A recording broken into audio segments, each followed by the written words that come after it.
Leero twafunye amawulire agatukanze, wabaddewo confusion nga bwe mwabirabye, era kanjinyonnyolemuko katono.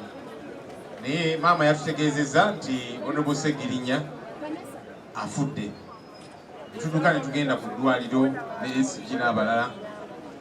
Abasawo ne batugamba nti ekiriwo Honorable Sseggirinya organize zonna zasirise kyebayita shutting down mu Luzungu, era ne batugamba nti obwongo bwafudde, bakiyita brain dead. Ne batugamba nti bakyalaba ka pulse ak'omutima nti nga gukyakuba mu mpolampola, kosi nga alina zimashini ezimuliko n'ebirala.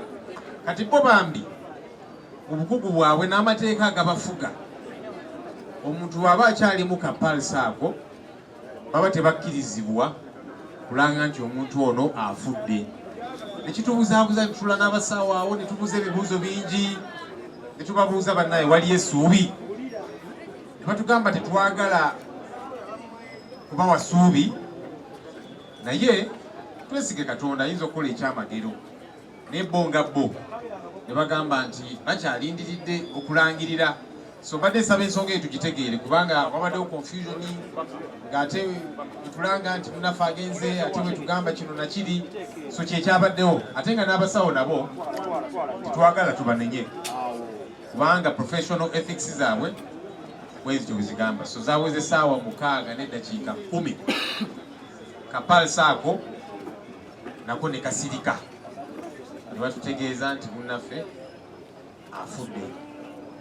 Kitalo nnyo, kitalo ddala. Honorable Sseggirinya ono twamwesunga nnyo okuweereza naye mu Parliament, kubanga y'omu ku bazoganye be twali tumanyi nga Sseggirinya nakyogeddeko nti yali practical nnyo mu bintu bye, nga si wa luzungu lungi, nga ye just ayagala ku solutions. Kizibu ki ekiriwo kakikwasaganye, bwe bukulembeze nno obwa ddala.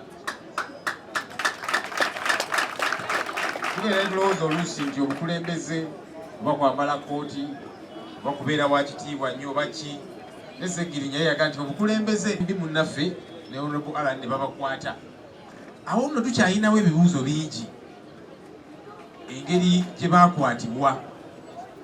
Katuwulira kino baamutwala nga alina obulamu bwe, naye kalakaasa nga akola kino ng'alwanirira abantu be. Naye obulamu bwa Sseggirinya Honorable bwatandika okugenda bweyingira mu kkomera. Kabingi tebitegerekeka, tugenda omulaba mu kkomera nga ntulaga ebiwundu, simanya bamukuba ebisowano, simanya biki, ebintu bingi nga tebitegerekeka. Ne bamutwala e Mulago, twagezaako n'okugendayo mulabako, lumu ne batulemesa. Tugamba naye kiki kye mukweka? Obulamu ne bugenda nga bwonooneka mpola mpola mpola. Ne babawa bbeeyo ne baddamu ne baba. Kitegeeza nzijanjabidde bwereere. Maama tojjanjabidde bwereere. Olwanyi okulaba nti Honorable Sseggirinya ono tubeera naye akaseera ke tusobodde okubeera naye mu buzibu bw'ekitalo. Tukwebaza ne famire n'abaana bategeezaako nti n'abaana bamaze ne batuuka oba baliko wa. Maybe tunaabalaba at some point, naye twagala okwebaza famire mwebale kunywera. Honorable Sseggirinya ekyamuse ffenna tukimanyi. Uganda empya, Uganda eyeeyagaza, tukwatira bamu ate okulaba nti tugituukako.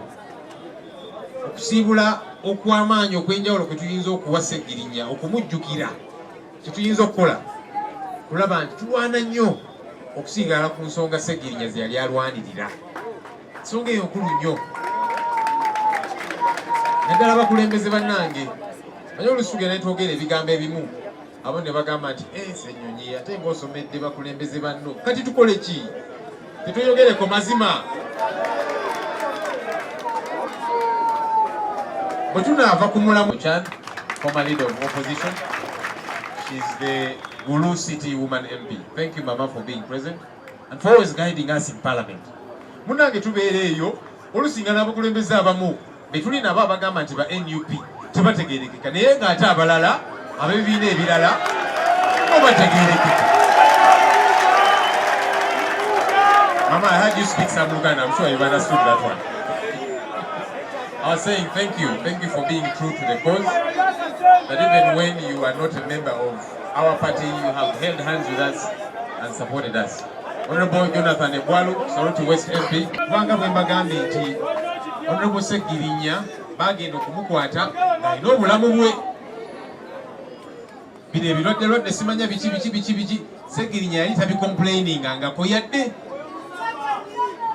Naye bwe yagenda mu kkomera ng'ali eyo bamuyisa mu ngeri gye bamuyisaamu bamukuba oba biki nga nabyo tabitegeera